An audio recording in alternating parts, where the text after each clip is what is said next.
Sveicināti! Kā izvēlēties profesiju, kurai ir nozīme? Kur drosme nav tikai vārds, bet arī lēmums, ko pieņem ikdienā. Šis ir podkāsts par cilvēkiem, studijām un izaicinājumiem un karjeru ugunsdrošības un civilās aizsardzības koledžā. Šodien studijas viesos ir koledžas direktors Valdis Cielēns. Sveiki! Sveiki! Koledžas docents Kaspars Pilmanis. Sveiki! Sveiki! 8. daļas vada komandieris Artis Strots. Sveiki! Sveiki! Un koledžas kadets Renārs Laimons Oliņš. Sveiki! Sveiki! Šodien mēs parunāsim, un tā tēma ir par drosmi. Par drosmi mēs esam runājuši diezgan bieži visdažādākajos laikos un situācijās.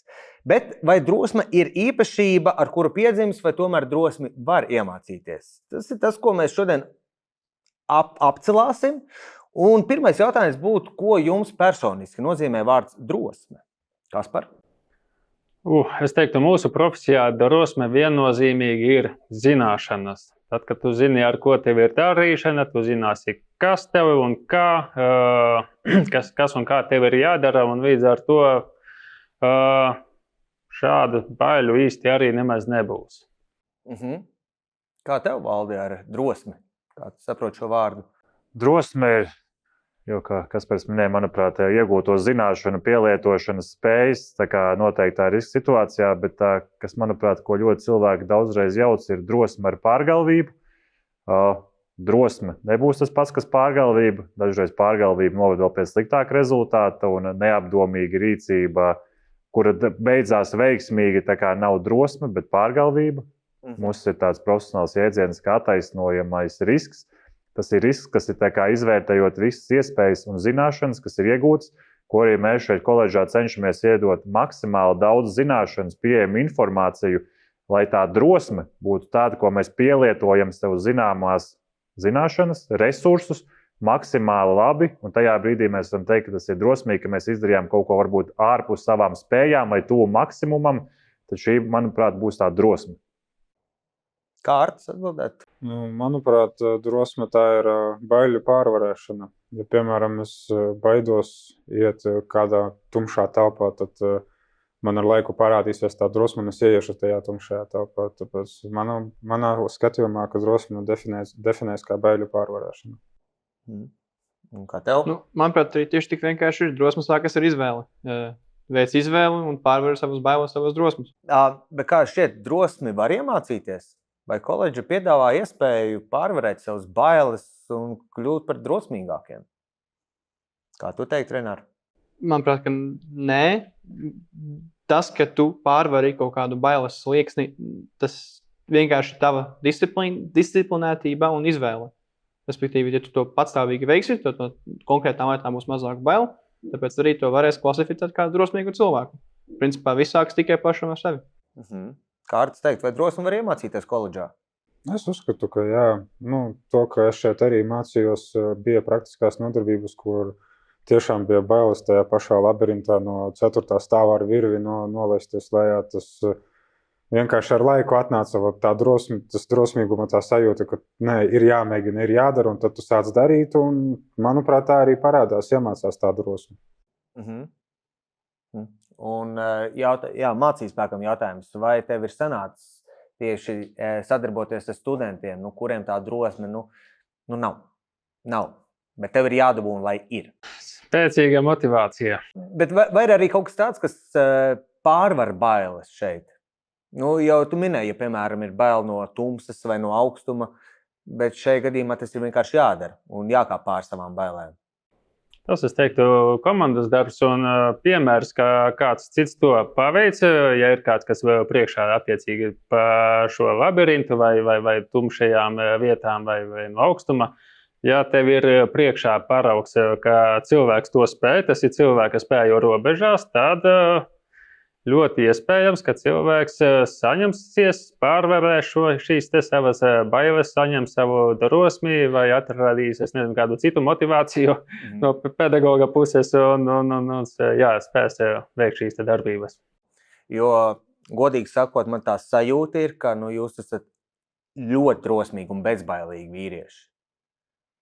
Vai es saku šo pareizi? Valdi? Es nepiekritīšu, jo tajā brīdī, ja mēs būtu bezbailīgi, nesatrauktos, tad tam, ko mēs darām, vairs teorētiski nebūtu jēga. Jo, ja mēs nebaidītos par kolēģiem paši par sevi, neizvērtētu riskus, tad es domāju, tas viss beigtos labi priekš mums pašiem.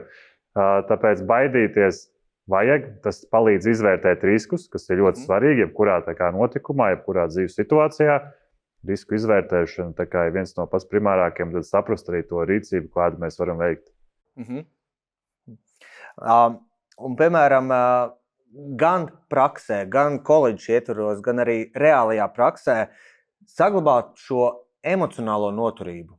Noteikti ir redzēts plašs spektrs ar visdažādākām emocijām, kas nāk ārā, bet kā ir saglabāt šo emocionālo noturību? Arti? Ar tām emocijām ir tā, es to uzsveru uz to, ka es atnāku uz dežurmaiņu, es esmu vada komandieris, es esmu profesionāls un savas emocijas es atstāju mājās. Un ar diezgan vēsu prātu es veicu un vadu, un tā tas arī notiek. Man vienkārši tā daļa rakstura laikam, varbūt tāpēc man ir viegli emocijas atstāt mājās, un es varu bez emocijām mierīgi veikt savas darbības. Noteikti ar studentiem tu esi redzējis, ir emocionālāki, ir pragmatiskāki studenti. Kā pārvarēt šo emocionālo statusu, lai nav tā, ka pēkšņi redz, ka ir izsaukums, iespējams deg kāds šķūnis, un kolēģi emocionāli pārdzīvo. Kā lai no tā izvairās? Jā, kā izvairās? Pirmkārt, stress rodas lielākoties no nezināšanas, tādēļ mums ir šīs mācības, šie algoritmi, kā rīkoties. Otra lieta, ka ir darbs ar sevi, dziļas elpošanas jāveic, kā samazināt šo stresa līmeni. Bet visi uzdevumi mums lielākoties ir komandas darbs. Līdz ar to atkal komandā mēs viens otru atbalstām, pastutājam, ja vajag pārņemam cita atkal uzdevumus un cits var mūs piesekt un paņemt mūsu tos uzdevumus. Un šādā veidā mēs arī mācāmies sastrādāties un tiekam ar uzdevumiem galā ar šīm situācijām. Tā kā tā. Ir kas palīdz vispār grūtās situācijās? Vai tas ir padoms, vai tas ir kolēģis, vai kas palīdz grūtās situācijās? Kā Valdis teikt? Mums šobrīd pirmais noteikti pie kā vērsties ir kolēģi. Nākošais mums noteikti vada komandieris, kurš var palīdzēt izstāstīt. Tad ir noteikti pie pieredzējušākiem kolēģiem vērsties, bet dienestā, valsts ugunsdzēsības glābšanas dienestā ir izveidots vairākas atbalsta sistēmas, ir uzticības personas, ar kurām var runāt par savām samilzušajām problēmām, sajūtām. Mums ir šobrīd izveidots kapelānu dienests, kā arī mums ir iekšlietu ministrijas veselības sporta centrā pieejami psihologi, ar kuriem arī var pieteikties uz vizītēm, izrunāt jautājumus. Tā kā šis jautājums noteikti nav atstāts novārtā. Par garīgo veselību arī rūpējās, ne tikai fizisko, dienas, ir iespējas, ko parunāties. Galvenais ir nenoslēgties, ja ir šādas problēmas pārdzīvojumi sevi, bet vienkārši vērsties pēc palīdzības, jo šobrīd tiešām tās iespējas ir pietiekami daudz, kur to darīt. Izklausās, ka tāds empātijas līmenis jums ir diezgan augstā līmenī šeit arī, ka jūs zināt, kam šie kadeti iet cauri, jūs tam esat gājuši cauri arī un zināt, ka viegli nav. Grūti arī nav, bet šim ir jābūt izdarītam. Jā. Tā laikam tāda empātija starp jums visiem ir šeit. Noteikti mēs to cenšamies maksimāli. Visiem ir plus mīnus viens ceļš, ko iziet cauri koledžā, līdz būtu vienādi. Bet to reālo praksi, lai kā mēs gatavotos, lai cik reālas situācijas mēs mēģinātu sagatavot ar manekeniem, ar griešanām, glābšanām, tāpat reāli notikumu mēs nevaram attainot, jo tur ir iesaistīti cilvēki ļoti bieži. Citu cilvēku emocijas, ko vienkārši tikai tu vari gatavot, bet to reālo produktu, kas ir sanācis, redzēsim tikai pirmajā notikumā, kad būs tiešām saskarsme ar kādu, piemēram, tiešām situāciju, kurai nav iespējams sagatavot. Jā. Un vai jūs rastu atbildi uz to, kas vispār šeit profesijā ir svarīgāk? Prasmes vai raksturs? Ja liek uz svara kausiem. Kārtas teikt. Manuprāt, gan. Raksturam ir jābūt mērķtiecīgam, bet prasmēm ar kaut kādām primitīvām vismaz ir jābūt. Jā, bet labi, šīs prasmes arī šeit var iemācīt. Protams. Prasmes tādas kā parastas vispār, nevis tieši profesionāls. Profesionāls, protams, šeit ir jāmācīs. Jā, bet kā teikt, kas ir tās parastās prasmes, kas būtu vēlams un būtu ļoti labi, ja būtu tieši pie rakstura? Pie rakstura. Tā ir motivācija, vēlme, tādas lietas, tas ir tāds galvenākais. Protams, ka motivācija. Tas, mēs, kad mācījāmies, bija tā, ka, ja mēs tur mācāmies, mums ir motivācija, mēs gribam pabeigt koledžu, mēs gribam iestāties savos amatos, un tā mums arī parādījās tā drosme un visi pārējās rakstura īpašības. Kā Kaspars atbildētu uz šo par raksturs vai prasmes?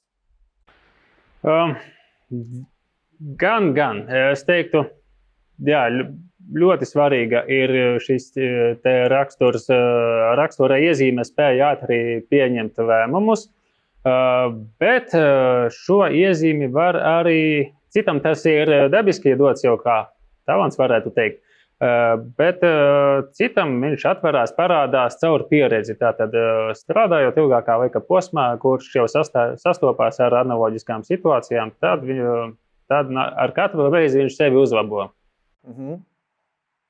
Jā, katrs darbs ir sava veida eksāmens arī. Jā. Tieši tā.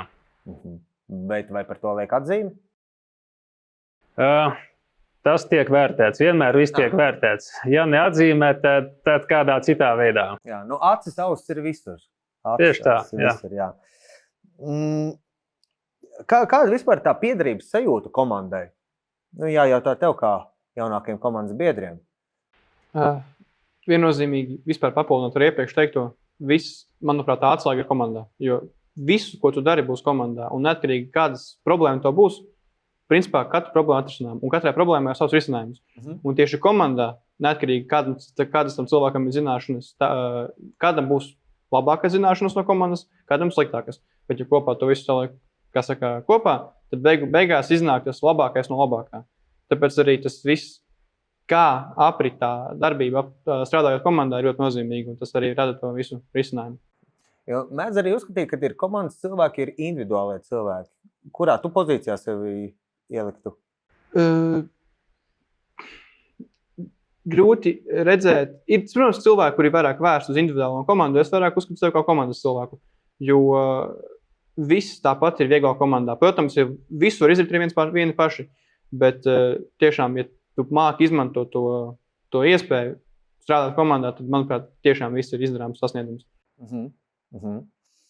Ir tāda maza situācija, ja jaunietis 17, 18 gadi īsti nezina, ko dzīvē grib darīt, uz kuru pusi doties tālāk, vispār pat uz kuru virzienu. Mēs esam gan pieredzējuši, redzējuši iespējams paši savus ādus izjutuši šo neziņu, kur iet. Kas būtu tas, ko jūs teiktu šim 17, 18 gadus jaunietim par izvēli par šo koledžu? Kā tu teiktu, Valdi? Es noteikti ieteiktu apsvērt iespēju iegriezties pie mums, ņemot vērā to, ka ir tāds unikāla lieta, kad mēs iegūstam gan īstā cikla augstāko izglītību, gan piedāvājam uzreiz pēc tam darbu, un mēs vēl arī maksājam par to, kad jau tiek mācās. Respektīvi, ja ir neziņa, tas ir, manuprāt, labākais, ko darīt, mācīties, par to saņemt atalgojumu un zināt, ka būs garantēta dienesta vieta. Kaut vai pēc tam radīsies citas idejas. Labi, neko darīt, mums ir tā kā apgūst speciālists, neko viņš aizgājot tautsaimniecībā, bet, piemēram, ja nezinu, ko darīt, manuprāt, ļoti kvalitīvi pavadīts laiks sev ir tā kā iegūstot izglītību, kā arī iegūstot konkrēti tā kā profesiju. Un lielākoties tās ir zināšanas, ko neviens nevar arī atņemt pēc tam.